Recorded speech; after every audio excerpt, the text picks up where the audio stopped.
Hello students, today our topic is location of faults in underground cables। ਜਿਹੜੀਆਂ underground cables ਆਪਾਂ ਪਾਉਂਦੇ ਹੈਗੇ ਆ ਟਰਾਂਸਮਿਸ਼ਨ ਲਾਈਨ ਲਈ ਕਿਤੇ ਲੋਡ ਪੈਂਦੀ ਆ ਜਾਂ ਆਪਾਂ ਕਿਤੇ ਡਿਸਟ੍ਰੀਬਿਊਸ਼ਨ ਲਾਈਨ ਲਈ ਜਿੱਥੇ ਕਿਤੇ ਲੋਡ ਪੈਂਦੀ ਆ, ਜਦੋਂ ਉਸ ਅੰਡਰਗਰਾਉਂਡ ਕੇਬਲਸ ਵਿੱਚ ਫਾਲਟ ਪੈ ਜਾਂਦਾ ਤਾਂ ਆਪਾਂ ਨੂੰ ਨਹੀਂ ਪਤਾ ਲੱਗਦਾ ਫਾਲਟ ਕਿੱਥੇ ਪਿਆ, ਕਿਉਂਕਿ ਉਹ ਸਾਰਾ ਜਿਹੜਾ ਆ ਅੰਡਰਗਰਾਉਂਡ ਹੁੰਦਾ ਹੈਗਾ।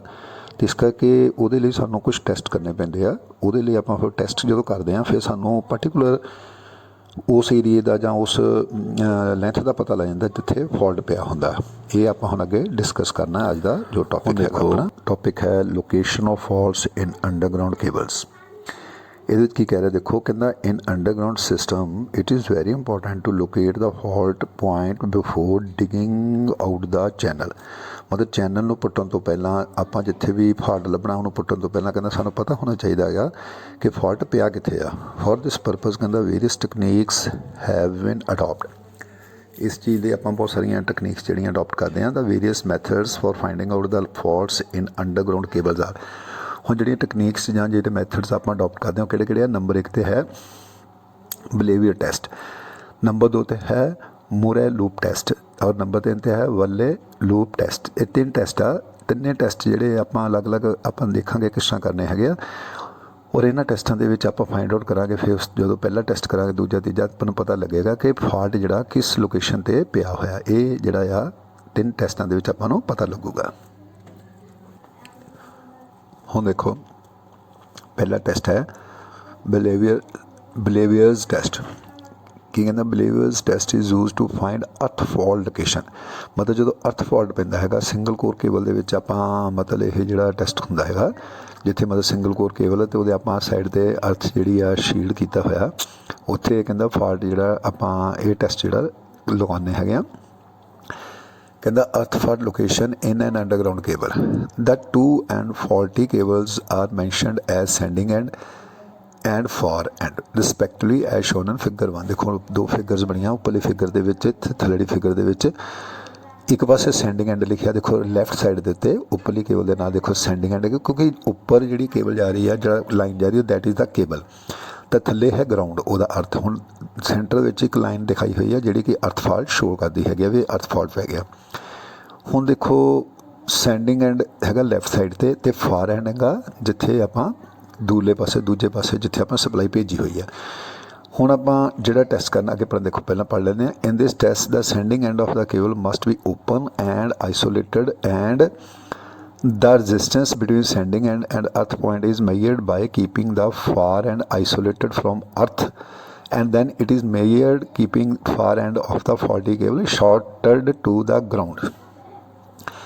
ਹੁਣ ਕੀ ਕਹਿੰਦਾ ਹੈ ਦੇਖੋ ਕੀ ਕਹਿੰਦਾ ਆਪਾਂ ਜਿਹੜੇ ਟੈਸਟ ਕਰਨੇ ਆ। ਹੁਣ ਆਪਾਂ ਇਹਦੇ ਵਿੱਚ ਕਿਉਂਕਿ ਇਹ ਹੈ ਬਿਲੇਵੀਅਰ ਟੈਸਟ ਕੀ ਆ, ਆਪਾਂ ਇਹਨਾਂ ਦੀ ਰੈਜ਼ਿਸਟੈਂਸ ਫਾਈਂਡ ਕਰਨੀ ਹੈ। ਐਕਚੁਅਲ 'ਚ ਸਾਰਾ ਜੋ ਵੀ ਤਿੰਨੇ ਦੇ ਤਿੰਨੇ ਟੈਸਟ ਜਿਹੜੇ ਉਹ ਰੈਜ਼ਿਸਟੈਂਸ ਫਾਈਂਡ ਆਊਟ ਕਰਕੇ ਫਿਰ ਆਪਾਂ ਲੈਂਥ ਲੱਭਦੇ ਹੈਗੇ ਆ ਕੇਬਲ ਦੀ, ਕਿ ਜਿੱਥੋਂ ਆਪਾਂ ਸ਼ੁਰੂ ਕੀਤਾ ਜਿੱਥੇ ਫਾਲਟ ਪਿਆ ਉਹਦੀ ਜਿੰਨੀ ਰੈਜ਼ਿਸਟੈਂਸ ਆਈ ਉਹਦੇ ਅਗੇਂਸਟ ਕਿੰਨੀ ਲੈਂਥ ਆ, ਤਾਂ ਉਸ ਲੈਂਥ ਤੋਂ ਜਾ ਕੇ ਆਪਾਂ ਫਿਰ ਕੇਬਲ ਨੂੰ ਡਿੱਗ ਕਰਕੇ ਪੱਟ ਕੇ ਤਾਂ ਆਪਾਂ ਉਹ ਫਾਲਟ ਲੱਭ ਲੈਂਦੇ ਹਾਂ। ਇਸ ਤਰ੍ਹਾਂ ਕਹਿੰਦਾ ਕਿ ਇਹ ਟੈਸਟ ਕਰਨ ਲਈ ਸਾਨੂੰ ਪਹਿਲਾਂ ਜਿਹੜਾ ਫਾਰ ਐਂਡ ਹੈ ਉਹਨੂੰ ਸਾਨੂੰ ਓਪਨ ਕਰਨਾ ਪੈਂਦਾ। ਥੱਲੇ ਡਾਇਗਰਾਮ 'ਚ ਦੇਖੋ ਫਾਰ ਐਂਡ ਜਿਹੜਾ ਓਪਨ ਰੱਖਿਆ ਹੋਇਆ ਅਤੇ ਉੱਪਰਲੇ ਡਾਇਗਰਾਮ 'ਚ ਫਿਰ ਕੀ ਕਰਨਾ ਪੈਂਦਾ, ਸ਼ਾਰਟ ਕਰਨਾ ਪੈਂਦਾ।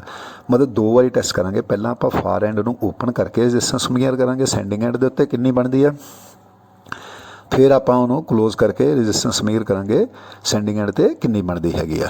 ਅੱਗੇ ਦੇਖੋ ਕੀ ਕਹਿੰਦਾ, suppose we get resistance values R1 and R2 in these two set measurements respectively। ਜਿਹੜੀਆਂ ਉੱਪਰ ਆਪਾਂ ਦੱਸੀਆਂ ਉਹਦੇ ਵਿੱਚ ਪਹਿਲੀ ਕਹਿੰਦਾ ਜਦੋਂ ਆਪਾਂ ਓਪਨ ਰੱਖਿਆ ਉਦੋਂ R1 ਬਣ ਗਈ, ਅਤੇ ਜਦੋਂ ਆਪਾਂ ਫਾਰ ਐਂਡ ਜਿਹੜਾ ਸ਼ਾਰਟ ਕੀਤਾ ਹੋਇਆ ਤਾਂ ਉਹ R2 ਬਣ ਗਈ। ਕਹਿੰਦਾ in the fault location the conductor is shorted to ground. ਹੁਣ ਜਿਹੜਾ ਫਾਲਟ ਕੰਡੀਸ਼ਨ ਲੋਕੇਸ਼ਨ ਦੇ ਵਿੱਚ conductor is shorted to ground. ਹੁਣ ਕੀ ਹੁੰਦਾ ਹੈ ਕਿ ਜਦੋਂ ਫਾਲਟ ਪਿਆ, ਕਿਉਂਕਿ ਫਾਲਟ ਹੀ ਅਰਥ ਫਾਲਟ ਹੈ ਗਰਾਊਂਡ ਫਾਲਟ ਹੈ, ਤਾਂ ਉਸ ਕਰਕੇ ਕੰਡਕਟਰ ਜਿਹੜਾ ਉਹ ਕਹਿੰਦਾ ਗਰਾਊਂਡ ਨੂੰ ਸ਼ਾਰਟ ਹੋ ਜਾਏਗਾ। ਦਸ this short circuit may have some resistance that is mentioned as G। ਹੁਣ ਕਹਿੰਦਾ ਜਿਹੜਾ ਸੈਂਟਰ ਵਾਲੀ ਲਾਈਨ ਦੇਖੋ ਉੱਪਰਲੀ ਲਾਈਨ ਅਤੇ ਥੱਲੇ ਲਾਈਨ ਜਿਹੜੀ ਲਾਈਨ ਬਣਾਉਂਦੀ ਇੱਥੇ G ohms ਲਿਖਿਆ ਹੋਇਆ, that is the resistance of fault। ਜੋ ਫਾਲਟ ਪਿਆ ਉਹਦੀ ਰੈਜ਼ਿਸਟੈਂਸ ਕਿੰਨੀ ਆ G। ਇਸ ਤਰ੍ਹਾਂ ਇਹ ਮਤਲਬ अपने को 3 वैल्यूज़ मेन आउंदियां हैगियां। पहली वैल्यू की है जी एक R1, फिर R1 कदों आई जो आप फार एंड जोड़ा ओपन रखा आ, तो R2 कदों आई जो आप फार एंड जोड़ा शॉर्ट किया होया, तो एक वैल्यू है स्मॉल जी। जी किस चीज़ की वैल्यू है? Value of fault point. जो फॉल्ट पॉइंट अपना है वो जोड़ा अर्थ हैगी आ हो गई हैगी अपनी वो जी रजिस्टेंस है उन्होंने आप मनांगे स्मॉल जी। अगले पैरे च देखो की कहता in Blavier's test the total line resistance is suppose to be mentioned as L.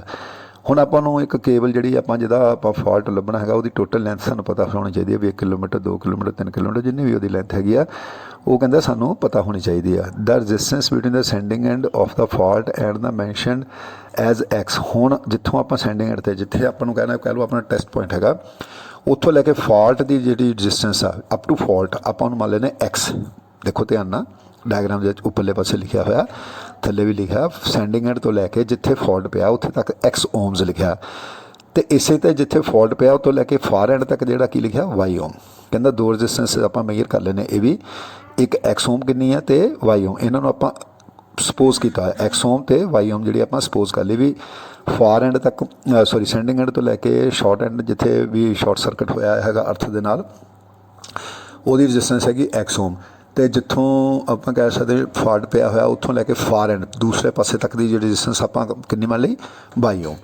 इस तरह ये जोड़े पॉइंट्स सारे हो गए किहड़े पहला पॉइंट सीगा R1 कदों रजिस्टेंस बनी जो आप फार एंड नूं ओपन रख के तो सेंडिंग एंड तो आप रजिस्टेंस मेजर की किसी भी मैथड के नाल तो दूजा सीगा R2 जो आप फार एंड शॉर्ट कर दिता तो फिर आप रजिस्टेंस मेजर की सेंडिंग एंड तो बन गई R2। एक रजिस्टेंस आप लई है जी ओम वो हैगी आ जो साडा कंडक्टर है जो साड़ी केबल है जी अर्थ फॉल्ट पिया जो वो जी अर्थ रजिस्टेंस हैगी वो बन गई जी ओम। तो तीजी आप लई है एक्स ओम। एक्स ओम की रजिस्टेंस हैगी आ सेंडिंग एंड तो लैके फॉल्ट पॉइंट तक की रजिस्टेंस सेंडिंग एंड जिथों आप टेस्ट करना उस पासा लैफ्ट साइड ते दिते जितों कह लो सप्लाई जा रही सेंडिंग आप भेज रहे हैं जो सप्लाई उत्थों लैके फॉल्ट पॉइंट तक जी रजिस्टेंस उन्होंने आप एक्स ओम मान लेने तो उस तो बाद जो फॉल्ट पॉइंट तो लैके फार एंड तक की जी रजिस्टेंस हैगी आ एंड तक पॉइंट जोड़ा उन्होंने आप मान लेने वाई ओम। तो total length of the cable आप मानते हैं L. Total length of the cable की रजिस्टेंस वाली जी आप मानते हैं वो मान लेने एल ओम। मतलब ये 5 रजिस्टेंस 6 रजिस्टेंस हो गई देखो R1 R2 X Y G ते L।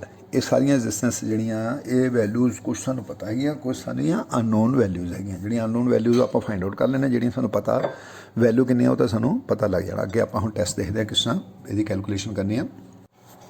हुण देखो आप यदि कैलकुलेशन किस तरह करनी है किस तरह फाइंड आउट करना भी कितने फॉल्ट पे लोकेशन किस तरह मतलब डिसाइड करनी है वो कहता देखो the total resistance L is equal to addition of X and Y resistance। हम देखो तुसी राइट साइड ते जी उपरली डायग्राम या ढली डायग्राम आ अगर आप सेंडिंग एंड तो शुरू होइए तो फार एंड तक पहुँचीए तो एक रजिस्टेंस X आउंदी है तो एक Y आउंदी है तो एक उपर L आउंदी है। हुण L की है देखो सेंडिंग एंड तो लैके फार एंड तक की रजिस्टेंस आ सो इस करके कहता X ते Y दोनों अगर आप ऐड कर दईए जमा कर दईए तो रजिस्टेंस कितनी बन जाती है L ohm. So therefore L equal to X plus Y एक तड़ी इक्वेशन बन गई। नाउ कहता the total resistance of X and G loop is nothing but R1 the conductor resistance between sending end far end keeping sending end earth by keeping far end open. हम देखो थली diagram से आप जाने ध्यान देखो कहता अगर आप हुण सेंडिंग एंड तो रजिस्टेंस मेजर करिए तो कई सीरीज देखो सर्किट की बनता देखो सेंडिंग एंड तो तुरो ध्यान दो डायग्राम के थलड़ी डायग्राम जी वो देखो सेंडिंग एंड के पॉइंट तो तुसी स्टार्ट होवो जो तुसी फार एंड वाल जाने तो करंट जो कितों की फ्लो करूगा फार एंड तो ओपन है क्योंकि देखो आप ओपन रखा हुआ ना तो इस करके कितों की फ्लो करूगा सेंडिंग एंड तो होके एक्स विचों दी होके जी विचों दी होके करंट वापस जो पॉइंट पर पहुँच जाऊगा। इस करके तुहानूं इस देखण दे विच ही तुहानूं पता लग गया। हुण देखो कि जिहड़ी एक्स ते जी आ ये दो रजिस्टेंस सीरीज च जुड़ियां हुई जो आप फार एंड ओपन रखते हैं। इस करके कहता देयरफॉर R1 किहदे बराबर हुई therefore R1 equal to X plus G. X G up to fault end तक की रजिस्टेंस है तो जी जी फॉल्ट की रजिस्टेंस हैगी दो ये दूजी इक्वेशन बन गई कि R1 equal to X plus G. हुण देखो total resistance of the entire loop total resistance of the entire loop of the above circuit is nothing but R2। ਹੁਣ ਕੀ ਹੈ ਟੋਟਲ ਰੈਜ਼ਿਸਟੈਂਸ ਜਿਹੜੀ ਕੀ ਆ ਦੂਜੇ ਵਾਰੀ ਦੀ R2 ਕਦੋਂ ਦਾ conductor resistance between sending end and earth by keeping for and ਅਰਥ। ਹੁਣ ਦੇਖੋ ਫਾਰ ਐਂਡ ਨੂੰ ਤੁਸੀਂ ਅਰਥ ਕੀਤਾ ਹੋਇਆ ਉੱਪਰਲੀ ਡਾਇਗਰਾਮ ਤੇ ਜਾਓ। ਹੁਣ ਉੱਪਰਲੀ ਡਾਇਗਰਾਮ ਦੇ ਰਾਈਟ ਸਾਈਡ ਤੇ ਦੇਖੋ ਫਾਰ ਐਂਡ ਆਪਾਂ ਜਿਹੜਾ ਅਰਥ ਕੀਤਾ ਹੋਇਆ ਦੇਖੋ ਸ਼ਾਰਟ ਸਰਕਟ ਕੀਤਾ ਨਾ। ਹੁਣ ਕਹਿੰਦਾ ਜਿਹੜੀ ਉੱਪਰਲੀ ਡਾਇਗਰਾਮ ਦੇ ਵਿੱਚ ਕੀ ਬਣਿਆ ਕਿ ਦੇਖੋ ਧਿਆਨ ਨਾਲ। ਹੁਣ ਫਿਰ ਜਿੱਦਾਂ ਥੱਲੇ ਦੇਖਿਆ ਸੀ ਉਦੋਂ ਉੱਪਰਲੀ ਡਾਇਗਰਾਮ ਦੇਖੋ ਸੈਂਡਿੰਗ ਐਂਡ ਤੋਂ ਸਟਾਰਟ ਕਰੋ। ਜਦੋਂ ਆਪਾਂ ਸੈਂਡਿੰਗ ਐਂਡ ਤੋਂ ਸਟਾਰਟ ਕਰਦੇ ਹਾਂ ਤਾਂ ਜਦੋਂ ਆਪਾਂ ਫਾਰ ਐਂਡ ਵੱਲ ਨੂੰ ਜਾਂਦੇ ਹਾਂ ਤਾਂ ਹੁਣ ਆਪਾਂ ਨੂੰ ਐਂਡ ਵਾਲਾ ਪੁਆਇੰਟ ਜਿਹੜਾ ਸ਼ਾਰਟ ਮਿਲਦਾ ਹੈ। ਐਂਡ ਵਾਲਾ ਪੁਆਇੰਟ ਜਿਹੜਾ ਸ਼ਾਰਟ ਮਿਲਦਾ ਇਹਦਾ ਮਤਲਬ ਸ਼ਾਰਟ ਸਰਕਟ ਦੀ ਰੈਜ਼ਿਸਟੈਂਸ ਸਭ ਤੋਂ ਘੱਟ ਹੁੰਦੀ ਆ ਕਹਿ ਸਕਦੇ ਹਾਂ ਤੁਸੀਂ ਬਿਲਕੁਲ ਮਿਨੀਮਮ। ਅਤੇ ਇਸ ਕਰਕੇ ਕਰੰਟ ਜਿਹੜਾ ਐਂਡ ਤੱਕ ਜਾਊਗਾ ਐਂਡ ਤੋਂ ਆਣ ਕੇ ਫਿਰ ਪਿੱਛੇ ਨੂੰ ਵਾਪਸ ਆਊਗਾ। ਹੁਣ ਜਿਹੜਾ ਇਹ ਸਰਕਟ ਬਣਿਆ ਕੰਪਲੀਟ ਸੈਂਡਿੰਗ ਐਂਡ ਤੋਂ ਲੈ ਕੇ ਸਟਾਰਟ ਹੋ ਕੇ ਫਾਰ ਐਂਡ ਤੋਂ ਫਿਰ ਸਟਾਰਟਿੰਗ ਜਿਹੜਾ ਐਂਡ ਦਾ ਦੂਸਰਾ ਸਿਰਾ ਸੈਂਡਿੰਗ ਐਂਡ ਦਾ ਇੱਥੇ ਤੱਕ ਜਿਹੜਾ ਸਰਕਟ ਬਣਿਆ ਇਹਦੇ ਵਿੱਚ ਜੇਕਰ ਤੁਸੀਂ ਧਿਆਨ ਨਾਲ ਦੇਖੋ ਤਾਂ ਤੁਹਾਨੂੰ ਇੱਦਾਂ ਨਹੀਂ ਲੱਗਦਾ ਕਿ ਐਕਸ ਓਮ ਰੈਜ਼ਿਸਟੈਂਸ ਜਿਹੜੀ ਆ ਉਹ ਸੀਰੀਜ਼ 'ਚ ਜੁੜੀ ਹੋਈ ਆ ਦੋ ਪੈਰਲਲ ਰੈਜ਼ਿਸਟੈਂਸ ਵਾਈ ਅਤੇ ਜੀ। ਦੇਖੋ ਵਾਈ ਅਤੇ ਜੀ ਹੁਣ ਜੀ ਦਾ ਦੂਜਾ ਪੁਆਇੰਟ ਵਾਈ ਦੇ ਦੂਜੇ ਪੁਆਇੰਟ ਨਾਲ ਜੁੜਿਆ ਇਹਦਾ ਮਤਲਬ ਦੋਨੋਂ ਰੈਜ਼ਿਸਟੈਂਸ ਪੈਰਲਲ 'ਚ ਹੋ ਗਈਆਂ ਅਤੇ ਐਕਸ ਇਹਦੇ ਸੀਰੀਜ਼ 'ਚ ਲੱਗੀ ਆ ਅਤੇ ਟੋਟਲ ਸਰਕਟ ਜਿਹੜਾ ਸੀਰੀਜ਼ ਪੈਰਲਲ ਸਰਕਟ ਬਣ ਗਿਆ। ਐਕਸ ਓਮ ਸੀਰੀਜ਼ 'ਚ ਦੋ ਪੈਰਲਲ 'ਚ ਦੋਨੇ ਫਿਰ ਪੈਰਲਲ ਵਾਲੀ ਰੈਜ਼ਿਸਟੈਂਸ ਅਤੇ ਸੀਰੀਜ਼ ਵਾਲੀ ਆਪਸ 'ਚ ਸੀਰੀਜ਼ 'ਚ ਜੁੜੀਆਂ ਹੋਈਆਂ। ਹੁਣ ਇਹਦੀ ਕੈਲਕੂਲੇਸ਼ਨ ਜਿਹੜੀ ਕਰਨੀ ਆ ਉਹ ਤੁਸੀਂ ਤੀਜੇ ਸਮੈਸਟਰ ਸਾਰਾ ਕੁਝ ਪੜ੍ਹਿਆ ਹੋਇਆ। ਹੁਣ ਤੁਸੀਂ ਫਾਈਨਲ ਦੇ ਸਟੂਡੈਂਟ ਦੇਖੋ ਤੁਹਾਨੂੰ ਪਤਾ ਹੋਣਾ ਚਾਹੀਦਾ RL ਜਿਹੜੇ ਸਰਕਟ ਸੀਰੀਜ਼ ਪੈਰਲਲ ਸਰਕਟਸ ਹੈਗੇ ਉਹਨਾਂ ਦੀ ਆਪਾਂ ਕੈਲਕੂਲੇਸ਼ਨ ਕਿੱਦਾਂ ਕਰਦੇ ਹਾਂ। ਉਹਦੇ ਵਿੱਚ ਦੇਖੋ ਥੱਲੇ ਹੁੰਦੇ ਦੇਅਰਫੋਰ R2 = X ਇੱਕ ਜਿਹੜੀ ਰੈਜ਼ਿਸਟੈਂਸ X ਜਿਹੜੀ ਆ ਸਿੰਪਲ ਰੈਜ਼ਿਸਟੈਂਸ ਪਲੱਸ ਦੂਜੀ ਪੈਰਲਲ 'ਚ ਲੱਗੀ ਉਹਦੀ ਵੈਲਿਊ ਆਪਾਂ ਕੱਢ ਲਈ YG ਬਟਾ Y + G YG ਬਟਾ Y + G ਮਤਲਬ ਇਹ ਪੈਰਲਲ ਰੈਜ਼ਿਸਟੈਂਸ ਦੀ ਟੋਟਲ ਰੈਜ਼ਿਸਟੈਂਸ ਆ ਅਤੇ ਟੋਟਲ ਰੈਜ਼ਿਸਟੈਂਸ ਜਿਹੜੀ ਆ ਪੈਰਲਲ ਦੀ ਜਿਹੜੀ ਟੋਟਲ ਰੈਜ਼ਿਸਟੈਂਸ ਆ ਪਹਿਲੀ ਐਕਸ ਦੇ ਸੀਰੀਜ਼ 'ਚ ਜੁੜੀ। ਇਸ ਕਰਕੇ R2 ਦੀ ਵੈਲਿਊ ਕਿੰਨੀ ਬਣ ਗਈ X + YG ਬਟਾ Y + G। ਇਹਦੀ ਹੁਣ ਜਦੋਂ ਤੁਸੀਂ ਕੈਲਕੂਲੇਸ਼ਨ ਤਿੰਨਾਂ ਜਿਹੜੀਆਂ ਡਾਇਗਰਾਮਸ ਆ ਇਹਨਾਂ ਦੀ ਵੈਲਿਊ ਪੁੱਟ ਕਰਕੇ ਕੈਲਕੂਲੇਟ ਕਰੋਗੇ ਤਾਂ ਇਹਨੂੰ ਸੋਲਵ ਕਰੋਗੇ ਤਾਂ ਤੁਹਾਡੇ ਕੋਲ X ਦੀ ਵੈਲਿਊ ਆ ਗਈ। X ਕਿਹਦੇ ਬਰਾਬਰ ਕਹਿੰਦਾ ਦੇਖੋ ਹੁਣ X = R2 ਮਾਈਨਸ √ ਬ੍ਰੈਕਟ ਸ਼ੁਰੂ L - R2 ਮਾਈਨਸ ਬ੍ਰੈਕਟ ਸ਼ੁਰੂ R1 - R2। ਦੇਖੋ ਹੁਣ ਧਿਆਨ ਨਾਲ ਇੱਕ ਚੀਜ਼ ਦੇਖੋ ਆਪਣੇ ਕੋਲ ਦੋ ਵੈਲਿਊਜ਼ ਅਨਨੋਨ ਹੈਗੀਆਂ ਇੱਕ ਵੈਲਿਊ Y ਹੈ ਇੱਕ ਵੈਲਿਊ X ਹੈ। ਹੁਣ ਆਪਾਂ ਕੀ ਕਰਦੇ ਹਾਂ ਇੱਕ ਵੈਲਿਊ Y ਹੈ ਅਤੇ ਇੱਕ X ਹੈਗੀ ਆ। ਹੁਣ ਆਪਾਂ ਕੀ ਕੀਤਾ Y ਨੂੰ ਇਹ ਤੋਂ ਐਲੀਮੀਨੇਟ ਕਰਤਾ ਖਤਮ ਕਰਤਾ Y ਨੂੰ ਕਿੱਦਾਂ ਖਤਮ ਕੀਤਾ ਉਹ ਖਤਮ ਕਰਨ ਲਈ ਆਪਾਂ ਕੈਲਕੂਲੇਸ਼ਨਸ ਕੀਤੀਆਂ ਅਤੇ X ਲੈਣ ਦੀ। ਹੁਣ Y ਦੇਖੋ ਉੱਪਰ ਵੀ Y ਹੈਗੀ ਆ ਥੱਲੇ ਵੀ Y ਸਭ ਤੋਂ ਉੱਪਰਲੇ ਪਾਸੇ Y ਹੈਗੀ ਆ। Y ਦੀ ਵੈਲਿਊ ਕਿੰਨੀ ਬਣੂਗੀ L - X ਜਿਹੜੀ ਸਭ ਤੋਂ ਪਹਿਲੀ ਕੁਐਸਚਨ ਆ ਉਹਦੇ 'ਚ Y ਦੀ ਵੈਲਿਊ ਕਿੰਨੀ ਬਣੂਗੀ Y ਦੀ ਵੈਲਿਊ ਬਣੂਗੀ L - X।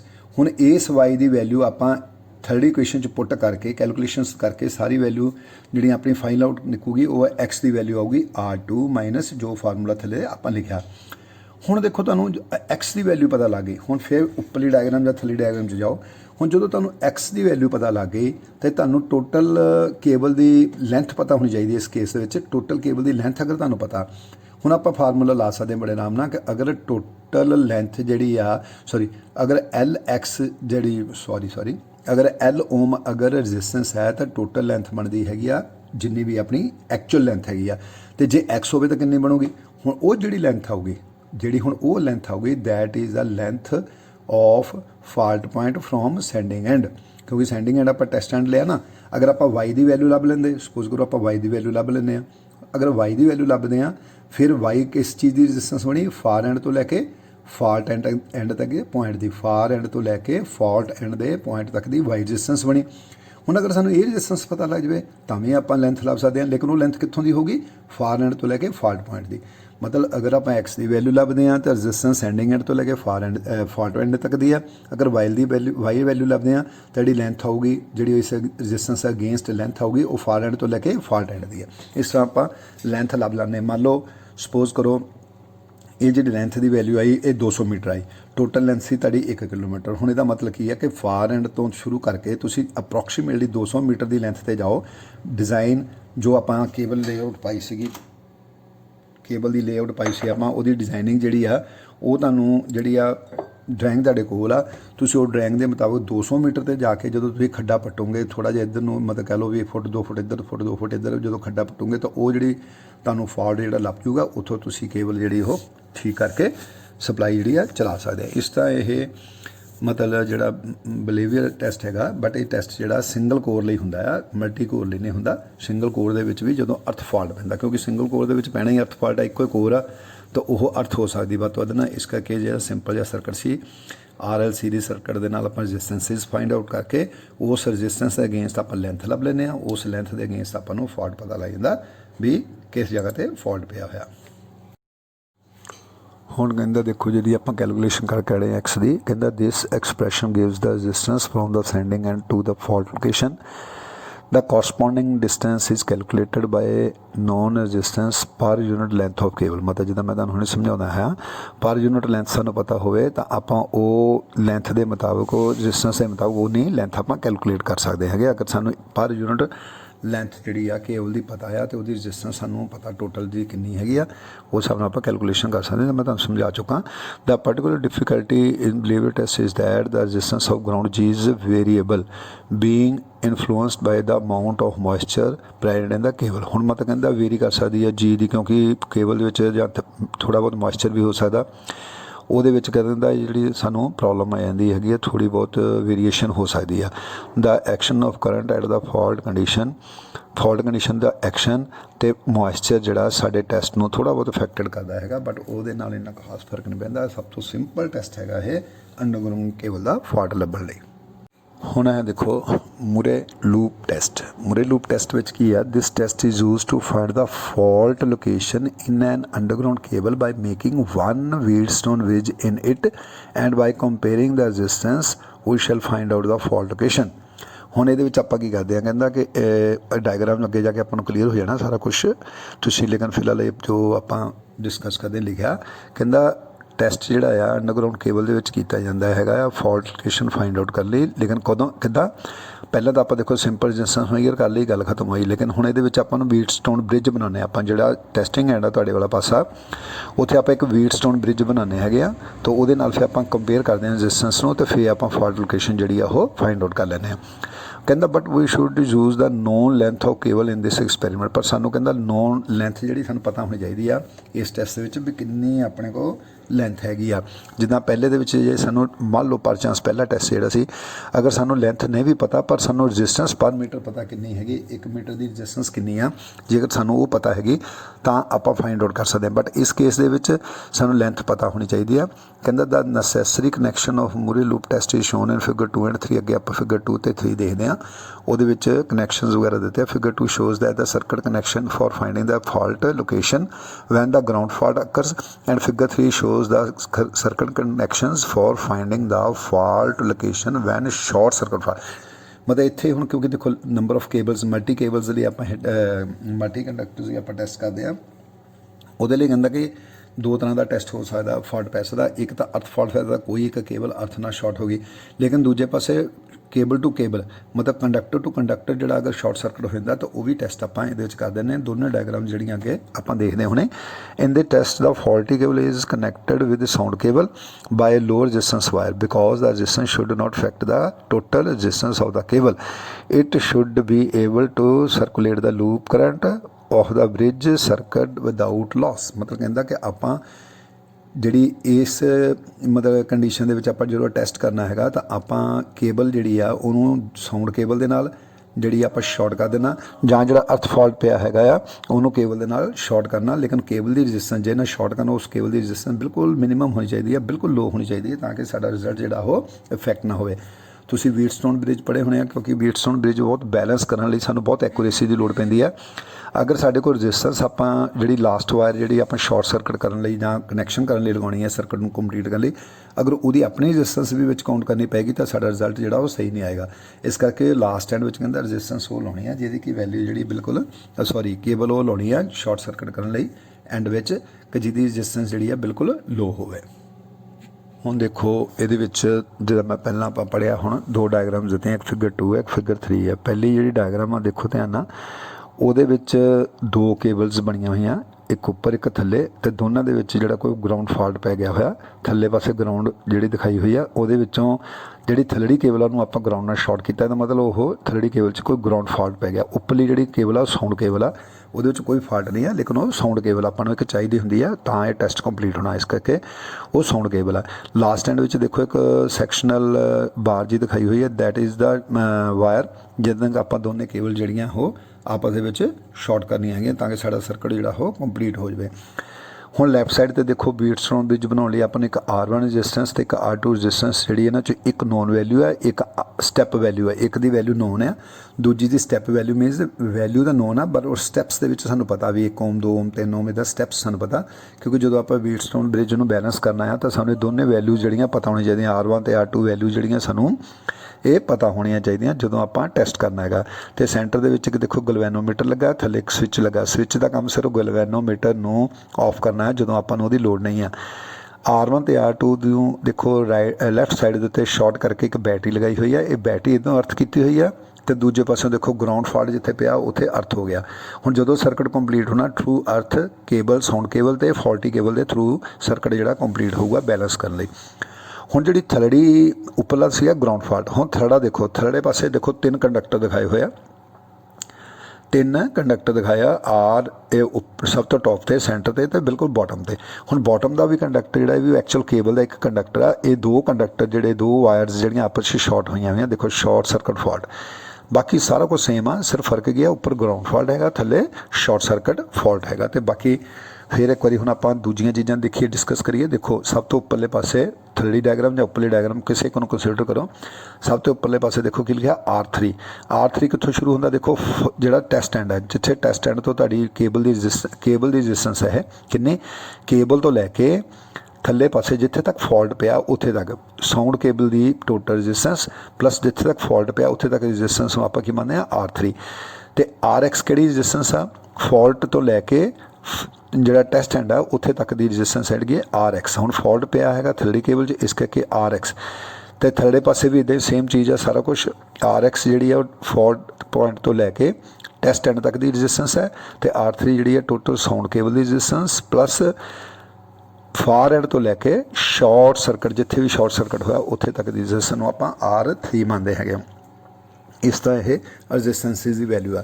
ਇੱਕ ਸਾਨੂੰ ਨੋਨ ਵੈਲਿਊ ਰੈਜ਼ਿਸਟੈਂਸ ਦੀ ਪਤਾ ਹੋਣੀ ਚਾਹੀਦੀ ਹੈ, ਟੋਟਲ ਕੰਡਕਟਰ ਦੀ ਜਿਹੜੀ ਆ। ਦੇਖੋ ਕੈਲਕੂਲੇਸ਼ਨ ਬਹੁਤ ਈਜ਼ੀ ਆ, ਥੋੜ੍ਹੀ ਜਿਹੀ ਸਮਝਣ ਦੀ ਲੋੜ ਹੈ ਤੁਹਾਨੂੰ, ਬਸ ਤੁਹਾਨੂੰ ਧਿਆਨ ਨਾਲ ਸਮਝ ਲਓ, ਬਿਲਕੁਲ ਕਲੀਅਰ ਹੋ ਜਾਊ। ਕਹਿੰਦਾ ਦਾ ਵੇਰੀਏਬਲ ਰੈਜ਼ਿਸਟਰਸ ਕਿਹੜੇ R1 ਤੇ R2। ਦੇਖੋ ਮੈਂ ਪਹਿਲਾਂ ਦੱਸਿਆ 2 ਵੇਰੀਏਬਲ ਰੈਜ਼ਿਸਟੈਂਸ ਨੇ R1 ਤੇ R2, ਜਿਨ੍ਹਾਂ ਨੂੰ ਆਪਾਂ ਸਿਰਫ ਬੈਲੈਂਸ ਕਰਨ ਲਗਾਇਆ ਬ੍ਰਿਜ ਨੂੰ। ਜਦੋਂ ਬੈਲੈਂਸ ਕਰਨਾ ਉਦੋਂ ਇਹਨਾਂ ਦੀ ਲੋੜ ਪੈਂਦੀ ਆ। ਕਹਿੰਦਾ the balance of bridge is achieved by adjusting the variable resistance. ਹੁਣ ਆਪਾਂ ਬੈਲੈਂਸ ਕਰਨ ਲਈ ਕੀ ਕੰਡੀਸ਼ਨ ਆ ਵੀ ਗਲਵੈਨੋਮੀਟਰ ਦੀ ਰੀਡਿੰਗ ਜਿਹੜੀ ਹੈ 0 ਹੋਣੀ ਚਾਹੀਦੀ ਆ। ਉਸ ਕੰਡੀਸ਼ਨ ਨੂੰ ਬਣਾਉਣ ਲਈ ਸਾਨੂੰ ਕਹਿੰਦਾ R1 ਤੇ R2 ਨੂੰ ਐਡਜਸਟ ਕਰੋ, G is galvanometer to indicate the balance.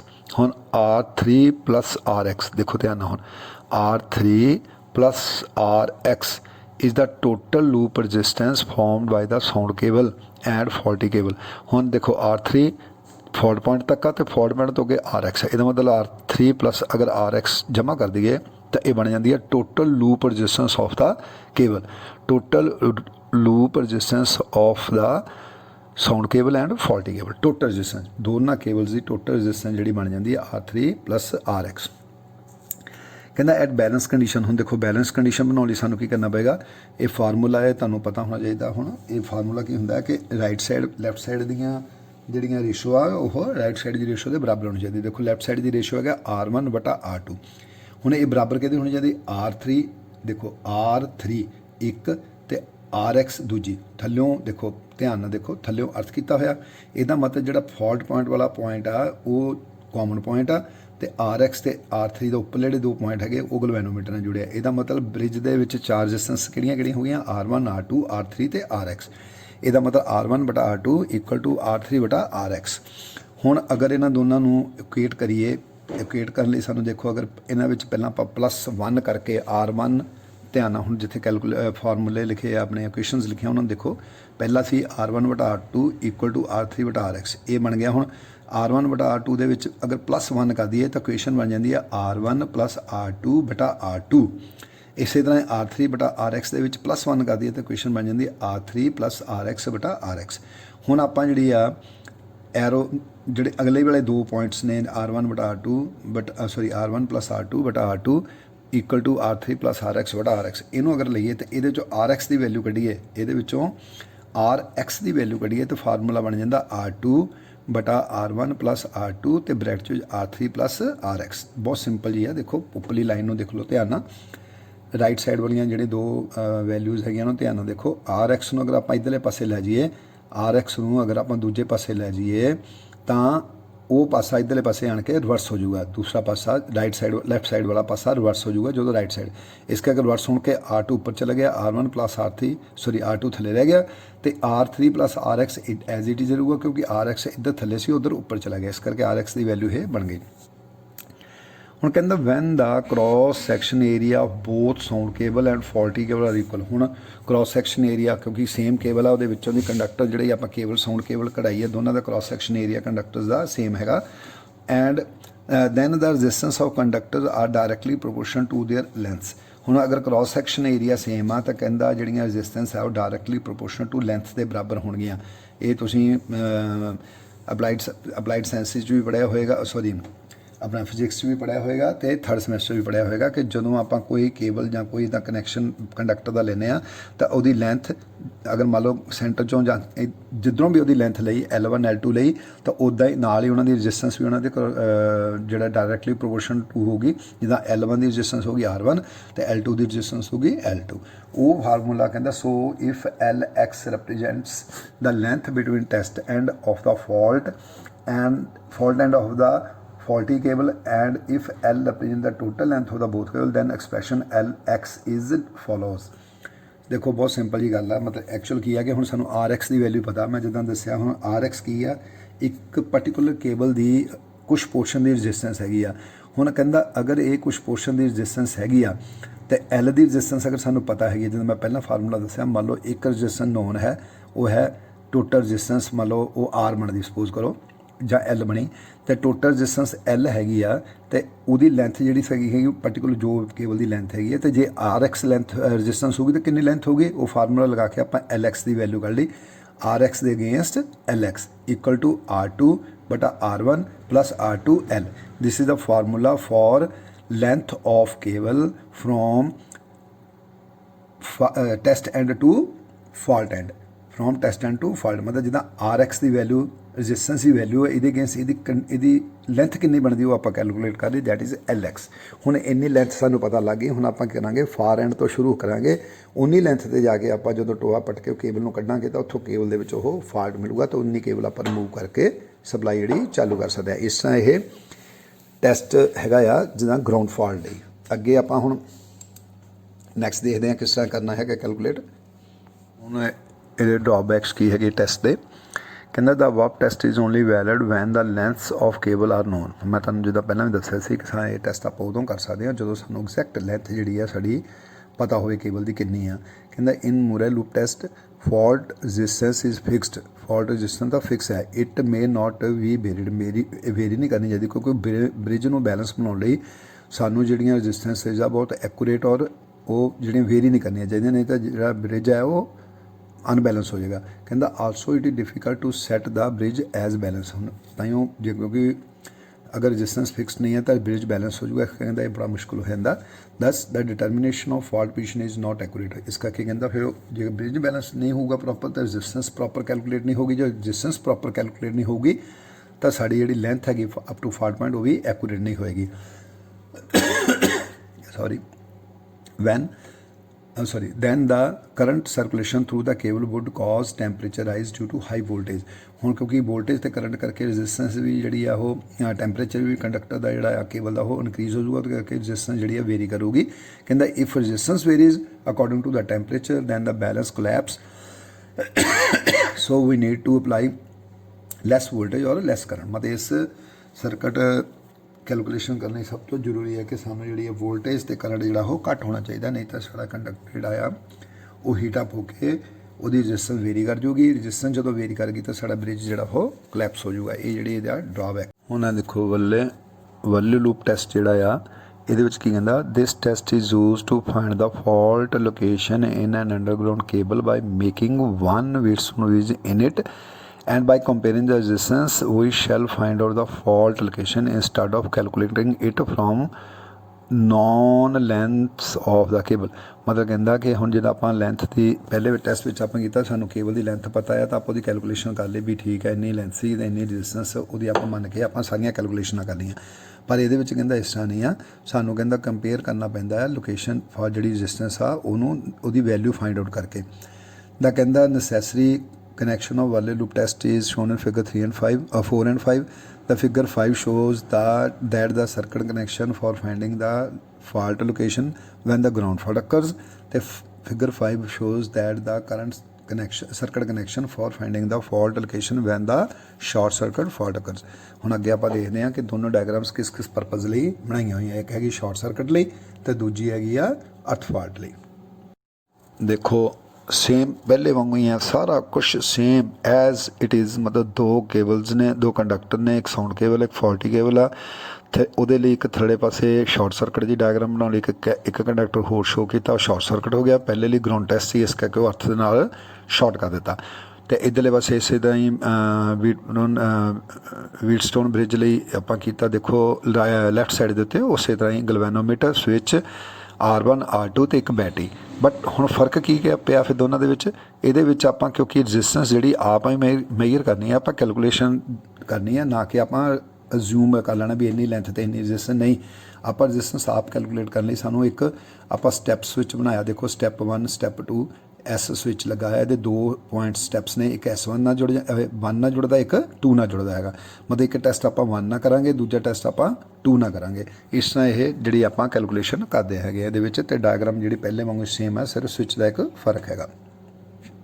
ਹੁਣ ਦੇਖੋ ਇਨ ਦਿਸ ਟੈਸਟ ਕੇ ਅੰਦਰ the faulty cable is connected with sound cable by low resistance wire. Low resistance wire ਨਾਲ ਆਪਾਂ ਫॉल्टी ਕੇਬਲ ਦੇ ਸ਼ਾਰਟ ਜਿਹੜੇ ਆ ਸਾਊਂਡ ਕੇਬਲ ਉਹਨੂੰ ਆਪਸ ਵਿੱਚ ਸ਼ਾਰਟ ਕਰ ਦਿੰਦੇ ਹਾਂ। because that resistance should not affect the total resistance of the cable and it should be able to circulate the loop current to bridge circuits without loss। ਇਹ ਕਹਿੰਦਾ ਆਪਾਂ ਜਿੱਦਾਂ ਪਹਿਲਾਂ ਵੀ ਆਪਾਂ ਤਾਂ ਲੋ ਰਜਿਸਟੈਂਸ ਵਾਇਰ ਲਾਉਂਦੇ ਹਾਂ ਤਾਂ ਕਿ ਜਿਹੜੀ ਉਹਦੀ ਰਜਿਸਟੈਂਸ ਆ ਸਾਡੇ ਬ੍ਰਿਜ ਨੂੰ ਡਿਸਟਰਬ ਨਾ ਕਰੇ, ਜੋ ਆਪਾਂ ਬ੍ਰਿਜ ਬੈਲੈਂਸ ਕਰਨਾ ਹੈਗਾ ਉਹਨੂੰ ਪ੍ਰੋਬਲਮ ਨਾ ਕ੍ਰੀਏਟ ਕਰੇ। ਕਹਿੰਦਾ single pole double throw switch S is use in the circuit. ਹੁਣ ਇਹਦੇ ਸਰਕਟ ਦੇ ਵਿੱਚ ਕਹਿੰਦਾ ਆਪਾਂ ਦੇਖਿਆ ਐਸ ਸਵਿਚ ਲਾਇਆ ਜਿਹੜਾ ਕਿ ਸਿੰਗਲ ਪੋਲ ਹੈਗਾ, ਇੱਕ ਵਾਰੀ ਉੱਪਰ ਜੁੜਦਾ ਇੱਕ ਵਾਰੀ ਥੱਲੇ ਜੁੜਦਾ। There should be a variable register which is use to balance the bridge circuit during the working period. ਜਿੱਦਾਂ ਆਪਾਂ ਪਹਿਲਾਂ ਦੇਖਿਆ ਕਿ 2 ਰਜਿਸਟੈਂਸਿਸ ਲੱਗੀਆਂ ਵੇਰੀਏਬਲ, ਇੱਕ ਹੈ R1 ਇੱਕ ਹੈ R2, ਜਿਹੜੀ ਕਿ ਵੀਟਸਟੋਨ ਬ੍ਰਿਜ ਨੂੰ ਬੈਲੈਂਸ ਕਰਨ ਲਈ ਆਪਾਂ ਉਹਨੂੰ ਯੂਜ਼ ਕਰਦੇ ਹੈਗੇ ਆ। ਹੁਣ ਦੇਖੋ ਕੈਲਕੂਲੇਸ਼ਨ। ਹੁਣ ਸਭ ਤੋਂ ਪਹਿਲਾਂ ਕੈਲਕੂਲੇਸ਼ਨ ਦੀ ਦੇਖਣ ਲਈ ਤੁਸੀਂ ਸਭ ਤੋਂ ਪਹਿਲਾਂ ਸਵਿਚ ਜਿਹੜਾ ਲੱਗਾ ਸੀ ਨਾ ਡਾਇਗਰਾਮ ਦੇ ਥੱਲੇ ਪਾਸੇ, ਦੇਖੋ ਗਲਵੈਨੋਮੀਟਰ ਦੇ ਥੱਲੇ, ਉਹਦੇ ਵੱਲ ਧਿਆਨ ਦਿਓ। ਦੇਖੋ ਸਵਿਚ ਕਿੱਥੇ ਜੁੜਿਆ ਹੋਇਆ 1 'ਤੇ, ਸਵਿਚ ਕਿੱਥੇ ਜੁੜਿਆ 1 'ਤੇ। ਹੁਣ ਇਹਦਾ ਮਤਲਬ ਜਿਹੜੀ ਆਪਾਂ ਸਰਕਟ ਬਣਾਉਣਾ ਹੈਗਾ ਉਹ ਹੁਣ ਕਿੱਥੋਂ ਦੀ ਉਹਦੀ ਮਤਲਬ ਕਨੈਕਸ਼ਨ ਹੋਊਗਾ? ਉਹ ਹੋਊਗਾ R3 X RX R1 ਅਤੇ R2 R3 X R1 ਅਤੇ R2 ਪਲੱਸ ਜਿਹੜੀ ਰਜਿਸਟੈਂਸ ਆਪਾਂ ਇੱਕ ਵੇਰੀਏਬਲ R ਰਜਿਸਟੈਂਸ ਲੱਗੀ ਆ, ਦੇਖੋ ਸਵਿਚ ਦੇ ਨਾਲ R ਰਜਿਸਟੈਂਸ ਲੱਗੀ ਨਾ ਕੋਈ ਵੇਰੀਏਬਲ, ਪਲੱਸ A ਰਜਿਸਟੈਂਸ। ਹੁਣ ਇਸ ਕੰਡੀਸ਼ਨ ਦੇ ਵਿੱਚ ਦੇਖਣਾ ਸਿਰਫ ਇਹ ਹੈ ਕਿ ਇਸ ਕੰਡੀਸ਼ਨ 'ਚ ਬ੍ਰਿਜ ਬੈਲੈਂਸ ਕਰਨ ਲਈ ਸਾਨੂੰ ਜਿਹੜੀਆਂ ਆਰਮਸ ਆ ਉਹਨਾਂ ਦੀ ਰਜਿਸਟੈਂਸ ਕਿਹੜੀ ਬਣੂਗੀ। ਦੇਖੋ ਇੱਕ ਪਾਸੇ ਤਾਂ R1 ਅਤੇ R2 ਉਹ ਤਾਂ ਪਤਾ ਹੀ ਆਪਾਂ ਨੂੰ ਰਹੇਗੀ। ਹੁਣ ਦੇਖੋ ਤੁਸੀਂ ਸਵਿਚ ਕਿੱਥੇ ਜੁੜਿਆ, ਦੇਖੋ S1 ਤੋਂ ਸ਼ੁਰੂ ਹੋਵੋ 1 'ਚ ਜਾਓ, S ਤੋਂ ਸ਼ੁਰੂ ਹੋ S ਤੋਂ ਸ਼ੁਰੂ ਹੋ 1 'ਚ ਜਾਓ। 1 ਤੋਂ ਬਾਅਦ ਦੇਖੋ ਲਾਈਨ ਲੱਗੀ ਹੋਈ ਜਿਹੜੀ ਉੱਪਰ ਜਾ ਕੇ ਕਿੱਥੇ ਜੁੜਦੀ ਆ, ਜਿਹੜੀ ਵੇਰੀਏਬਲ ਰਜਿਸਟੈਂਸ ਸੈਂਟਰ ਲੱਗੀ ਉਹਦੇ ਰਾਈਟ ਸਾਈਡ 'ਤੇ। ਇਹਦਾ ਮਤਲਬ ਇਸ ਕੰਡੀਸ਼ਨ ਦੇ ਵਿੱਚ ਇੱਕ ਪੁਆਇੰਟ ਬਣ ਗਿਆ R1 R2 ਵਾਲਾ, ਇੱਧਰ ਬੈਟਰੀ ਵਾਲਾ ਪਾਸਾ ਬਣ ਗਿਆ, ਅਤੇ ਦੂਜਾ ਪੁਆਇੰਟ ਕਿਹੜਾ ਬਣ ਗਿਆ ਜਿਹੜਾ ਕਿ ਆਪਣੇ ਵਿੱਚ ਇਹ ਲੱਗਾ ਹੋਇਆ R ਦੇ ਨਾਲ ਜਿਹੜਾ ਪੁਆਇੰਟ ਬਣਿਆ। ਇਹਦਾ ਮਤਲਬ R3 ਅਤੇ RX ਇਸ ਸੀਰੀਜ਼ 'ਚ ਜੁੜੀਆਂ ਹੋਈਆਂ ਰਜਿਸਟੈਂਸਿਸ ਇਸ ਕਾਰਨਰ 'ਤੇ ਪਹੁੰਚ ਗਈਆਂ, ਅਤੇ ਇਸ ਤੋਂ ਅੱਗੇ ਕਾਰਨਰ ਦੇ ਵਿੱਚ R ਵੇਰੀਏਬਲ ਰਜਿਸਟੈਂਸ ਆ ਗਈ। ਇਹ ਹੁਣ ਇਸ ਵੇਰੀਏਬਲ ਰਜਿਸਟੈਂਸ ਦੀ ਵੈਲਿਊ ਜਿਹੜੀ ਆਪਾਂ ਕਈ ਮੰਨਣੀ ਆ RS1। ਕਿਹੜੀ ਵੈਲਿਊ ਮੰਨਣੀ ਆ RS1। RS1 ਦਾ ਮਤਲਬ ਵੀ ਜਦੋਂ ਸਵਿਚ 1 ਦੇ ਉੱਤੇ ਆ ਤਾਂ ਉਦੋਂ ਇਹ ਜਿਹੜੀ ਰਜਿਸਟੈਂਸ ਦੀ ਵੈਲਿਊ ਕਿੰਨੀ ਬਣੀ RS1। ਹੁਣ ਦੇਖਦੇ ਆਪਾਂ ਥੱਲੇ ਕਹਿੰਦਾ if the switch S is in position 1, ਮੈਂ ਜਿੱਦਾਂ ਤੁਹਾਨੂੰ ਦੱਸਿਆ as shown figure, then we need to adjust the variable resistance R to balance the circuit. ਹੁਣ ਵੇਰੀਏਬਲ ਰੈਜ਼ਿਸਟੈਂਸ R ਜਿਹੜੀ ਉਹਨੂੰ ਆਪਾਂ ਬੈਲੈਂਸ ਕਰਨ ਲਈ ਆਪਾਂ ਐਡਜਸਟ ਕੀਤਾ। ਫਿਰ ਕੀ ਹੋਇਆ, let us assume that the present R value as RS1। ਹੁਣ ਜਿੱਥੇ ਵੀ ਜਾ ਕੇ ਬੈਲੈਂਸ ਹੋਇਆ ਉਸ ਵੈਲਿਊ ਦੇ ਉੱਤੇ ਆਪਾਂ ਜਿਹੜੀ ਇਹਦੀ ਰੈਜ਼ਿਸਟੈਂਸ ਮੰਨਾਂਗੇ ਉਹਨੂੰ ਆਪਾਂ ਮੰਨਾਂਗੇ RS1। ਕਹਿੰਦਾ at this position the expressions are as follow. ਹੁਣ ਦੇਖੋ ਵੀਟਸਨ ਬ੍ਰਿਜ ਦੇ ਮੁਤਾਬਕ ਇੱਕ ਲੈਫਟ ਸਾਈਡ ਦੀ ਆਰਮ ਹੁੰਦੀ ਹੈ, ਇੱਕ ਰਾਈਟ ਸਾਈਡ ਦੀ। ਹੁਣ ਲੈਫਟ ਸਾਈਡ ਦੀ ਆਰਮ ਤਾਂ R1 ਤੇ R2 ਆ, ਤੇ ਇਸ ਕਰਕੇ ਬਣ ਗਿਆ R1 ਬਟਾ R2 ਇਕੁਅਲ ਟੂ, ਹੁਣ ਦੂਜੇ ਪਾਸੇ ਕਿਹੜੀ ਬਣੀ, RS1 ਇੱਕ ਬਣੀ ਆਰਮ ਤੇ R3 ਪਲੱਸ RX ਦੂਜੀ ਆਰਮ ਬਣੀ। ਹੁਣ ਇਹਦਾ ਮਤਲਬ ਕੀ ਬਣ ਗਿਆ, ਦੇਖੋ ਥੱਲੇ R3 ਪਲੱਸ RX ਬਟਾ RS1 ਇਕੁਅਲ ਟੂ R1 ਬਟਾ R2 ਇਕੁਅਲ ਟੂ, ਮਤਲਬ ਇਹਨਾਂ ਦੀ ਜਿਹੜੀ ਵੈਲਿਊ ਬਣਦੀ ਹੈ, ਹੁਣ ਇਹਨੂੰ ਕੈਲਕੂਲੇਸ਼ਨ ਕਰੀਏ ਅਗਰ ਕੀ ਬਣ ਗਈ, ਦੇਖੋ ਧਿਆਨ ਨਾਲ ਦੇਖੋ, ਪਹਿਲੇ ਕੁਐਸਚਨ ਵਿੱਚ ਦੋ ਜਿਹੜੇ ਸਟੈਪਸ ਹੈਗੀਆਂ, ਦੋ ਜਿਹੜੇ ਵੈਲਿਊਜ਼ ਲਿਖੀਆਂ ਹੋਈਆਂ ਉਹਨਾਂ ਨੂੰ ਧਿਆਨ ਨਾਲ ਦੇਖੋ। ਪਹਿਲੀਆਂ ਦੋ ਵੈਲਿਊ, ਉਸ ਤੋਂ ਬਾਅਦ ਫਿਰ ਨੈਕਸਟ ਆਪਾਂ ਉਹਦੀ ਕੀ ਵੈਲਿਊ ਬਣਦੀ ਉਹ ਦੱਸਦਾ ਤੁਹਾਨੂੰ। ਇੱਧਰ RS ਥੱਲੇ ਆ, RS1 ਥੱਲੇ ਆ, ਉੱਧਰ R1 ਉੱਪਰ ਆ। RS1 ਨੂੰ ਆਪਾਂ ਉੱਪਰ ਲੈ ਜਾਈਏ ਤਾਂ ਬਣ ਗਿਆ ਕੀ ਬਣ ਗਿਆ, ਦੇਖੋ R1 RS2 ਇਕੁਅਲ ਟੂ, ਹੁਣ ਇੱਧਰ R3 ਪਰ RX ਉੱਪਰ ਸੀਗਾ ਤੇ R2 ਇੱਧਰ ਨੂੰ ਦੂਜੇ ਪਾਸੇ ਗਿਆ ਤੇ ਇਹ ਥੱਲਿਓਂ ਉੱਪਰ ਚਲਾ ਗਿਆ ਤੇ ਬਣ ਗਿਆ, ਤੇ ਨਾਲ ਹੀ ਉਹਨੇ ਬ੍ਰੈਕਟ ਖੋਲ ਦਿੱਤੀ, ਦੇਖੋ ਬਣ ਗਿਆ R2 R3, ਕਿਉਂਕਿ R2 ਇੱਧਰ ਥੱਲੇ ਸੀ, ਉੱਪਰ ਹੈਗਾ R3 ਪਲੱਸ RX। ਇਹਨੂੰ ਇਹਨਾਂ ਮਲਟੀਪਲਾਈ ਕੀਤਾ, ਬਣ ਗਿਆ R2 R3 plus R2 RX। ਇਹ ਇੱਕ ਇਕੁਏਸ਼ਨ ਬਣ ਗਈ ਤੁਹਾਡੀ ਪਹਿਲੀ ਇਕੁਏਸ਼ਨ। ਹੁਣ ਕਹਿੰਦਾ this expression gives the value of R3 plus RX। ਇੱਥੋਂ ਤੁਸੀਂ ਕਹਿੰਦਾ R3 ਪਲੱਸ RX ਦੀ ਵੈਲਿਊ ਜਿਹੜੀ ਆ ਉਹ ਫਾਈਂਡ ਆਊਟ ਕਰ ਸਕਦੇ if value of R1 R2 and S1 are known. ਹੁਣ ਮੰਨ ਲਓ ਕਹਿੰਦਾ ਸਾਡੇ ਕੋਲ ਵੈਲਿਊ ਜਿਹੜੀਆਂ R1 R2 ਤੇ RS1 ਦੀ ਅਗਰ ਸਾਨੂੰ ਵੈਲਿਊ ਪਤਾ ਹੋਵੇ ਤਾਂ ਆਪਾਂ ਬੜੇ ਆਰਾਮ ਨਾਲ R3 ਪਲੱਸ RX ਦੀ ਵੈਲਿਊ ਜਿਹੜੀ ਆ ਉਹ ਫਾਈਂਡ ਆਊਟ ਕਰ ਸਕਦੇ। ਮਤਲਬ ਟੋਟਲ R3 ਪਲੱਸ RX ਦੀ ਵੈਲਿਊ ਜਿਹੜੀ ਆ ਉਹ ਸਾਨੂੰ ਮਿਲ ਜਾਂਦੀ ਹੈਗੀ ਆ ਇਸ ਇਕੁਏਸ਼ਨ ਤੋਂ। ਹੁਣ ਦੇਖੋ ਸੇਮ ਡਾਇਗਰਾਮ, ਸਾਰਾ ਕੁਝ ਸੇਮ ਆ, ਪਰ ਆਪਾਂ ਕੀ ਕੀਤਾ, ਹੁਣ ਸਿਰਫ ਇਹਨੂੰ ਸਵਿਚ ਨੂੰ ਦੇਖੋ ਧਿਆਨ ਨਾਲ, ਸਵਿਚ ਜਿੱਥੇ ਲੱਗਾ ਸੀ ਉਹਨੂੰ ਜਿਹੜਾ ਅੱਗੇ ਪੁਆਇੰਟ ਸਵਿਚ S1 ਨਾਲ ਜੁੜਿਆ ਸੀ, ਹੁਣ ਸਵਿਚ ਨੂੰ ਆਪਾਂ 2 ਨਾਲ ਜੋੜਤਾ। ਹੁਣ ਜਦੋਂ ਸਵਿਚ ਨੂੰ 2 ਨਾਲ ਜੋੜਤਾ ਤੇ ਹੁਣ ਆਰਮਸ ਦੀਆਂ ਜਿਹੜਾ ਬ੍ਰਿਜ ਹੈ ਉਹਦੇ ਦੋ ਪੁਆਇੰਟ ਕਿਹੜੇ ਬਣੇ ਜਿੱਥੇ ਸਪਲਾਈ ਦੇਣੀ ਆ। ਇੱਕ ਤਾਂ ਬਣ ਗਿਆ R1 R2 ਵਾਲਾ ਪੁਆਇੰਟ ਬਣ ਗਿਆ ਰਾਈਟ ਬਿਲਕੁਲ ਲੈਫਟ ਸਾਈਡ ਤੇ ਜਿੱਥੇ ਬੈਟਰੀ ਦਾ ਪੋਜ਼ਿਟਿਵ ਜੁੜਿਆ, ਤੇ ਨੈਗੇਟਿਵ ਦੇਖੋ ਥਰੂ ਸਵਿਚ ਦੇ ਥਰੂ ਹੋ ਕੇ 2 ਪੁਆਇੰਟ ਦੇ ਥਰੂ ਹੋ ਕੇ ਸ਼ਾਰਟ ਸਰਕਟ ਵਾਲੀ ਕੇਬਲ ਦੇ ਥਰੂ ਜਿਹੜੀ ਜਿਹਨਾਂ ਸ਼ਾਰਟ ਹੋਈ ਕੇਬਲ ਦੇ ਥਰੂ ਹੋ ਕੇ ਜਿੱਥੇ ਸ਼ਾਰਟ ਸਰਕਟ ਹੋਇਆ ਉਸ ਪੁਆਇੰਟ ਤੇ ਜਾ ਕੇ ਉਹ ਕਨੈਕਟ ਹੋਇਆ, ਜਿੱਥੇ ਸ਼ਾਰਟ ਹੋਇਆ ਉਸ ਪੁਆਇੰਟ 'ਤੇ ਆ ਕੇ ਕਨੈਕਟ ਹੋਇਆ। ਹੁਣ ਦੇਖੋ ਇਸ ਕੰਡੀਸ਼ਨ ਦੇ ਵਿੱਚ R3 ਵੈਲਿਊ ਜਿਹੜੀ ਆ ਇੱਕ ਪਾਸੇ ਰਹਿ ਗਈ ਤੇ RX ਤੇ RS ਦੀ ਵੈਲਿਊ ਜਿਹੜੀ ਆ ਉਹ ਇੱਕ ਸੀਰੀਜ਼ 'ਚ ਜੁੜ ਗਈ। ਪਹਿਲਾਂ ਕੀ ਸੀ, RS ਦੀ ਵੈਲਿਊ ਅਲੱਗ ਸੀ, R3 ਤੇ RX ਦੀ ਵੈਲਿਊ ਜੁੜੀ ਹੋਈ ਸੀ। ਹੁਣ ਉਲਟਿਆ, ਹੁਣ ਕੀ ਹੋ ਗਿਆ ਕਿ RS ਪਲੱਸ RX ਜੁੜ ਗਈ ਤੇ R3 ਜਿਹੜੀ ਉਹ ਇੱਕ ਸੈਪਰੇਟ ਰਹਿ ਗਈ। ਹੁਣ ਦੇਖੋ ਆਪਾਂ ਪੜ੍ਹਦੇ ਹਾਂ, ਕਹਿੰਦਾ if the switch S is in position 2 as shown figure, ਜਿੱਦਾਂ ਦਿਖਾਇਆ ਹੋਇਆ ਕਹਿੰਦਾ ਫਿਗਰ 'ਚ S2 ਦੇ ਉੱਤੇ ਪੋਜੀਸ਼ਨ ਹੈਗੀ ਆ switch the.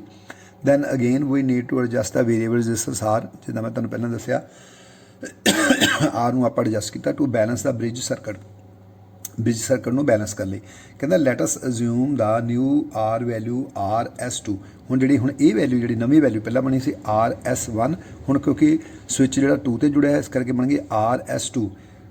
At this position the expressions are as follows. ਹੁਣ ਫਿਰ ਬ੍ਰਿਜ ਨੂੰ ਆਪਾਂ ਬੈਲੈਂਸ ਕੀਤਾ ਸੇਮ ਉਸੇ ਤਰ੍ਹਾਂ ਜਿੱਦਾਂ ਪਹਿਲਾਂ ਕੀਤਾ ਸੀ, ਤਾਂ ਇਹ ਵੈਲਿਊ ਜਿਹੜੀ ਕੀ ਬਣ ਗਈ, ਦੇਖੋ ਇਹ ਵੈਲਿਊ ਬਣ ਗਈ R3 ਬਟਾ RS2 plus RX plus RS2 equal to R1 ਬਟਾ R2। ਮਤਲਬ ਜਿਹੜੀ ਹੁਣ ਪੋਜੀਸ਼ਨ ਆ ਪੂਰੀ, ਉੱਪਰਲੇ ਪਾਸੇ R3 ਰਹਿ ਗਈ ਇਕੱਲੀ, ਉੱਪਰ ਕੀ ਰਹਿ ਗਿਆ ਇਕੱਲੀ R3 ਰਹਿ ਗਈ, ਤਾਂ ਥੱਲੇ ਕੀ ਆ ਗਿਆ RS2 ਪਲੱਸ RX, ਥੱਲੇ ਕੀ ਰਹਿ ਗਿਆ RS2 plus RX equal to R1 ਬਟਾ R2। ਹੁਣ ਇਹਦੇ ਵਿੱਚ ਦੇਖੋ ਜਦੋਂ ਆਪਾਂ ਇਹਨੂੰ ਕੈਲਕੂਲੇਟ ਕਰਨੇ ਆ ਸਾਰਾ ਕੁਝ ਇਹਦਾ ਦੇਖਣਾ, ਇੱਧਰਲੇ ਉੱਪਰਲੇ ਪਾਸੇ R3 ਆ ਤੇ ਇੱਧਰ ਥੱਲੇ ਹੈਗਾ R2, ਇਹ ਇੱਕ ਰਹਿ ਗਿਆ, ਤੇ ਜਿਹੜਾ RS2 ਆ ਇਹਨੂੰ ਆਪਾਂ R1 ਨਾਲ ਮਲਟੀਪਲਾਈ ਕਰਤਾ, ਉਹ ਵੈਲਿਊ ਆ ਗਈ। ਠੀਕ ਹੈ, ਹੁਣ ਮਤਲਬ ਇਹਦਾ ਮਤਲਬ ਕੀ ਬਣ ਗਿਆ, ਇਹਦੇ ਵਿੱਚ ਕੀ ਬਣ ਗਿਆ ਕਿ ਵੈਲਿਊ ਬਣ ਗਈ R2, ਉਧਰ ਗਿਆ R2 R3 equal to R1 RX plus R1 RS2। ਇਹ ਬਣ ਗਈ ਦੂਜੀ ਇਕੁਏਸ਼ਨ। ਕਹਿੰਦਾ ਬਾਈ ਸੋਲਵਿੰਗ ਇਕੁਏਸ਼ਨ 1 ਐਂਡ 2। ਹੁਣ ਇਨ ਦੋਨਾਂ ਜਿਹੜੀ ਪਹਿਲੀ ਇਕੁਏਸ਼ਨ ਸੀ ਤੇ ਪਲੱਸ ਇਹ ਇਕੁਏਸ਼ਨ ਇਹਨਾਂ ਨੂੰ ਆਪਾਂ ਸੋਲਵ ਕਰਦੇ ਹਾਂ ਤਾਂ ਉਹ ਬਣ ਜਾਂਦੀ value R1 RS1 equal to R2 RS2 plus R1 RX1 sorry RX plus R2 RX। देखो ये सारी ये RX कॉमन हैगी आ तो इधरले पासे देखो कि बन गया हुण RX कॉमन कढ़ दी तो ये बन गया R1 प्लस R2 तो दूजे पासे बन गया R1 RS1 minus R2 RS2। हुण इत्थों जी RX की वैल्यू मिल गई देखो तुहाडे कोल हुण इहदे R1 RS1 R1 RS2 R1 R2 ये सारियां वैल्यूज़ जिहड़ियां नॉन वैल्यूज़ हैगियां तुहानूं RS एडजस्ट कीती सी आपां पहलां RS1 जिहड़ी सी पहलां एडजस्ट कीती उहदी वैल्यू भी सानूं पता आ RS2 दूजी वारी आपां एडजस्ट कीती उहदी वैल्यू भी सानूं पता गए R1 ते R2 नॉन वैल्यूज़ पहले ही सानूं पता हैगियां ते इत्थों आपां RX की वैल्यू जिहड़ी आ ईजीली कढ सकदे हैगे जदों सानूं RX की वैल्यू पता लग जूगी तो उत्थों उस केस तो आपां फर्दर जिहड़ी ओह आपां कर सकदे हां कि जी टोटल वैल्यू जी लेंथ हैगी वो आप कैलकुलेट करके वो आप रिजल्ट जोड़ा है फाइंड आउट कर सकते हैं। इस तरह ये जोड़ा आप सॉल्व कर सकते हैं। हुण देखो एक बार आप फिर कैलकुलेशन तुहानूं समझाने देखो कहता now question 1 and 2 is as below. हुण पहलां आपां क्वेश्चन एक जो बैलेंस किया स्विच S नूं S1 दे नाल जोड़ के तो उदों क्वेश्चन की बनी सी व्हीटस्टोन ब्रिज के मतलब जो बैलेंस किया आपां की बनया R3 प्लस RX बटा RS2 सॉरी बटा RS1 इक्वल टू R1 बटा R2। ये तो आप कैलकुलेट कर लिया R1 RS1 equal to R2 R3 plus R2 RX ये वन इक्वेशन बन गई। दूजी इक्वेशन की बनी R3 बटा एक कदों जो स्विच जोड़ा S सी 2 ते जोड़िया होया हुण जी रजिस्टेंस वेरीएबल रजिस्टेंस सी पहले S1 सी हुण S2 बन गई। ये बन गई R3 बटा RS2 प्लस RX ये एक वैल्यू बन गई plus sorry equal to R1 बटा R2 की बन गया जी पहला उपर वैल्यू R3 प्लस RX बटा RS1 बनी सी जो आप स्विच 2 ना जोड़ती ये वैल्यू की बन गई R3 तो RX जी थले जुड़ गई वो बन गई RS2 plus RX equal to R1 plus R1 बटा R2 ये सेम उस तरह इक्वल टू R2 R3 ये जी वैल्यू हूँ ये टोटल नैट शैल वैल्यू की बन गई R2 R3 equal to R1 RX plus R1 S2। देखो पहला जी वैल्यू सी वो RS2 R1 तो RX ये बन गई हुण दी वैल्यू तो पहला जी value C R1 X RS जो दूजे पासे सी। देखो उपर तो दोनों च फर्क तुहानूं साफ नज़र आता पाया। पहली क्वेश्चन सी स्विच 1 लई दूजी क्वेश्चन है स्विच 2 लई। पहला आपां R1 RS1 मिलिया टोटल कर लिया कितना बनया ये R2 तो R3 देख लिया टोटल कितना बनया। इस तरह सॉल्व करन लगे आपां हुण नैक्सट चलीए आपां देखो बाय सॉल्विंग 1 एंड 2। हुण पहले तो दूजे ने सॉल्व किदां करना कहता R1 तो RS1 जी उपरली इक्वेशन आ ये देखो R2 तो R3 है ना थले अपना R2 तो R3 की वैल्यू सूँ पता दूजी इक्वेशन च ना आप दूजी इक्वेशन वाली वैल्यू जी पहली वाली इक्वेशन के पुट कर देंगे तो बन जाती R1 RS1 इक्वल टू जिदा उपर है हुण जो R2 तो R3 खत्म हो गया इतने इस जगह क्या आ गया R1 RS2 plus R1 RX1 plus R2 RX जी उपरली वैल्यू पहला R2 की वैल्यू जी थली वो दो वैल्यूज़ लिखतियाँ फिर उपर वन के R2 RX सी हुण ये देखो सारिया एक जगह तो RX तो RX दो जगह दो क्वेश्चन है इनू आप अगर एक साइड पर रख लीए तो जो R1 RS2 इनू दूजे पासे लै जाइए तो की बन जाती क्वेश्चन देखो RX कॉमन कढ़ लिया बाहर अंदर है गया उपरली क्वेश्चन थल्यों तीजी क्वेश्चन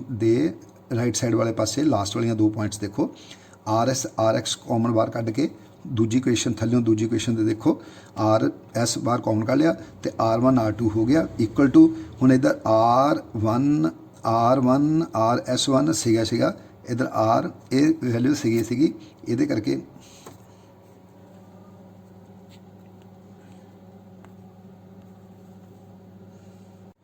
हुण देखो हुण R जी X बार कढ़ी हुई है हुण X की वैल्यू आपनों की आ गई X की वैल्यू आ गई RX की वैल्यू सॉरी की आ गई इक्वल टू राइट साइड के उत्ते जी पूरी equation R1 RS1 minus R1 RS2 बटा R1 माइनस R2 ये जी साडी वैल्यू बन गई RX की। इस वैल्यू तो आप जी फरदर वो लेंथ लभ के आप टोटल फॉल्ट जिथे जिथे फॉल्ट पे आएगा वो लोकेशन लभ सकते हैं। इस तरह ही जिदा पहले आप प्रिकॉशन लिया सी मुरे लूप के इस भी प्रिकॉशनस यही आ कि जी वोल्टेज है तो करंट है वो कंडक्टर के बिल्कुल लो होना चाहिए ताकि जो कंडक्टर का टैंपरेचर राइज करके वो रजिस्टेंस में इफेक्ट ना करे क्योंकि जो रजिस्टेंस इफेक्ट होगी तो साड़ा जो ब्रिज है बैलेंस है वो जो कोलैप्स हो जाएगा तो साढ़े रिजल्ट्स जोड़े एक्यूरेट नहीं होंगे। Thank you.